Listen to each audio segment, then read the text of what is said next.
Antarctic ocean में 28 लोग एक शिप में सवार थे, लेकिन उनकी शिप लाखों टन बर्फ के बीच में फंस चुकी थी। उनको एक ही जगह पर खड़े खड़े 7 महीने गुजर चुके थे। उसी दौरान एक रात उनको शिप के नीचे से एक जोरदार आवाज आई और साथ ही शिप एक तरफ को झुक गई। ऐसा मालूम हो रहा था जैसे किसी ने नीचे से शिप को जोर से धक्का देने की कोशिश की हो। इसके बाद जो हुआ वो उनके वहमो गुमान में भी नहीं था। ज़ेम टीवी की वीडियोस में एक बार फिर से खुशामदीद।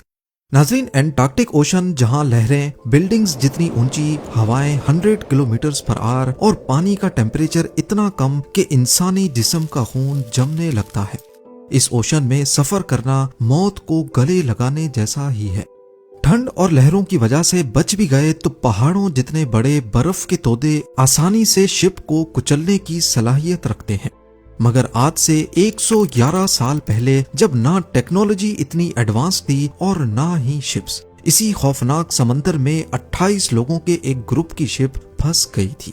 खुले आसमान के नीचे उन्होंने चंद हफ्ते या महीने नहीं बल्कि हैरत अंगेज तौर पे पूरे 2 साल गुजारे। दूर दूर तक सिर्फ बर्फ, तूफानी हवाएं, खाने पीने की कमी और मदद बुलाने का कोई चांस नहीं। ये एक ऐसी सर्वाइवल स्टोरी है जिसे दुनिया ने नाम दिया है the greatest survival story of all time. इस स्टोरी के हीरो हैं सर अर्नेस्ट शैकल्टन, जो एक एक्सप्लोरर थे और उनका मिशन था इंसानी जिस्म की ताकत का एंड्योरेंस टेस्ट करना। और इसी वजह से इन्होंने अपनी शिप का नाम भी एंड्योरेंस ही रखा था। उन्होंने अपनी जिंदगी में कई खौफनाक मिशंस किए थे। 1901 में वो एंटार्क्टिका तक पहुंचने के मिशन का हिस्सा रहे, लेकिन 750 किलोमीटर दूर से ही वापस हो गए। 1907 में भी उन्होंने दोबारा इस मिशन को गले लगाया, लेकिन सिर्फ 150 किलोमीटर पहले उनको वापस पलटना पड़ा। और अब की बार 1914 में उनका प्लान न सिर्फ एंटार्क्टिका पहुंचने का था, बल्कि उन्होंने इस कॉन्टिनेंट को पैदल क्रॉस करने का इरादा किया था। वजह सिर्फ ये थी कि सर अर्नेस्ट शैकल्टन वो करना चाहते थे जो आज से पहले किसी ने नहीं किया हो। इस मिशन को इंपीरियल ट्रांस एंटार्क्टिक एक्सपीडिशन का नाम दिया गया, और क्योंकि इस मिशन की नेचर काफी खतरनाक थी, कोई भी इस मिशन पे जाने के लिए राजी नहीं था। सर अर्नेस्ट के लिए सबसे पहला चैलेंज था अपने एक्सपीडिशन के लिए क्रू को ढूंढना। तभी उन्होंने एक एडवर्टाइजमेंट लिखी और उसे द टाइम्स न्यूज़पेपर में पब्लिश करवा दिया। याद रहे कि ये कोई आम टूर ऑपरेटर का इश्तिहार नहीं था।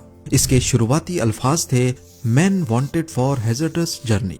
इसमें साफ साफ लिखा गया था कि पैसे बहुत कम मिलेंगे, जानलेवा सर्दी का सामना होगा, कई महीनों तक अंधेरे में रहना पड़ेगा, पल पल खतरों से खेलना होगा और सही सलामत वापसी की कोई गारंटी नहीं।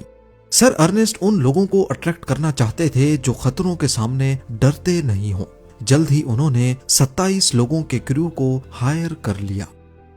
सर अर्नेस्ट ने इस मिशन के लिए 4 साल की प्लानिंग कर रखी थी, लेकिन जैसे जैसे वक्त करीब आने लगा, उनके एक्सपीडिशन का सपना धुंधला होने लगा, क्योंकि दुनिया में वर्ल्ड वॉर 1 का आगाज हो चुका था। सबको लगा कि शायद अब एक्सपीडिशन कैंसिल हो जाएगा, लेकिन ब्रिटेन, जो खुद भी वॉर डिक्लेयर कर चुका था, उन्होंने इंपीरियल ट्रांस एंटार्क्टिक एक्सपीडिशन को इजाजत दे दी।